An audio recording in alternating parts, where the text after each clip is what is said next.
Are you in the middle of building a camper van and intimidated by using metal instead of wood for all of your structures? Well, in today's video, I'm going to make it as easy as possible because really, it's not that daunting.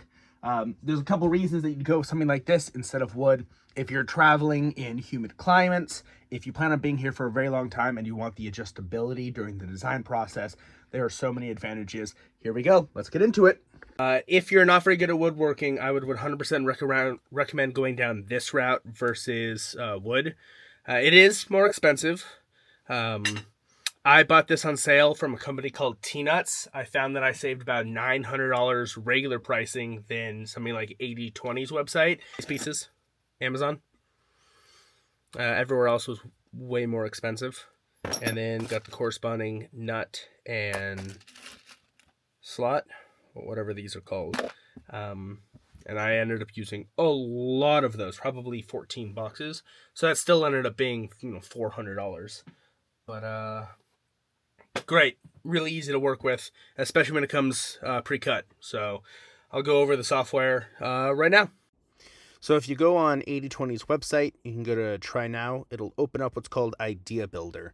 Now, this is what I used in order to build the entire inside of the vehicle, and I gotta say, it was absolutely fantastic. It took me like 15 minutes to learn how to use it, but this is the entire structure of the inside of the vehicle. Come in here, I can rotate every single one of those red marks. That is the joint, so count those out, and that'll tell you how many pieces of bracketry you will need. So I did everything out of the 10 series, which is 1 inch by 1 inch beams, instead of the usual 15 series, which is 1.5 inch by 1.5 inch.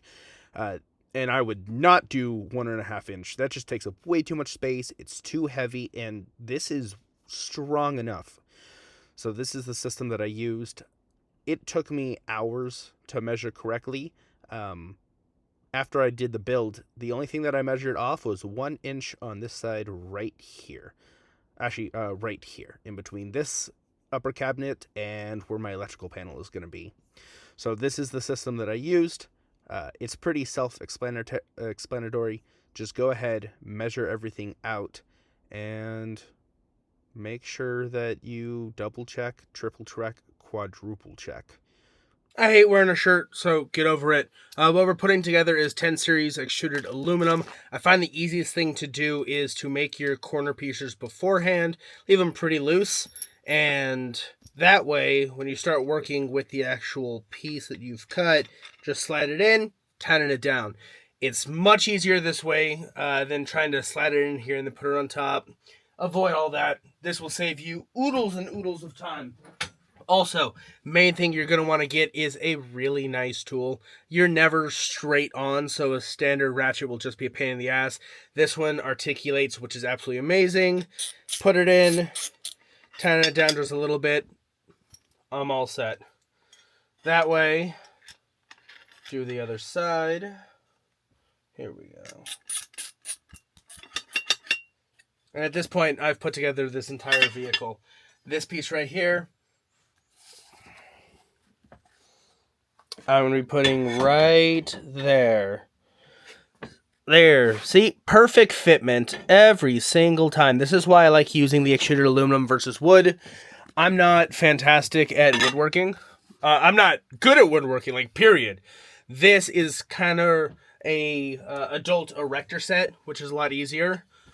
Once you measure everything out, well, then it's kind of just grab and go.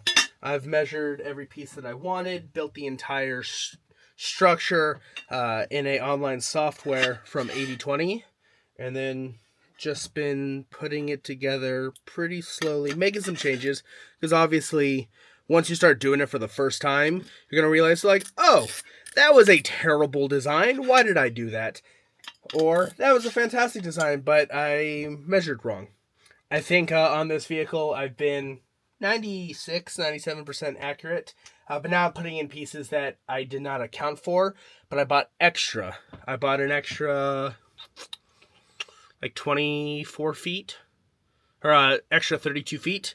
That way I would not have to do a second order, and it's all worked perfectly fine.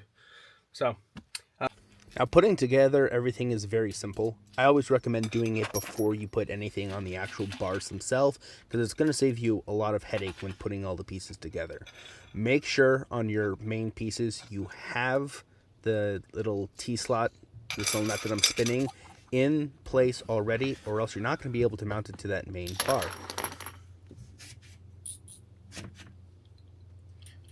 This is where having the correct ratchet really comes in handy, because like I said at the beginning, you never have the correct angle. It is always a little bit off. I will put the link for this tool in the description below.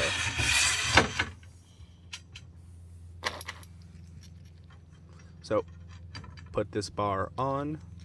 As you see, I did not follow my own advice. I've learned on the job and giving you all the best things that I've learned on this video.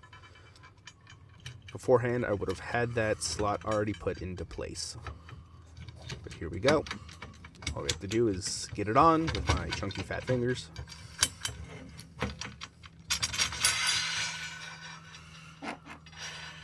And tighten it to where I want it.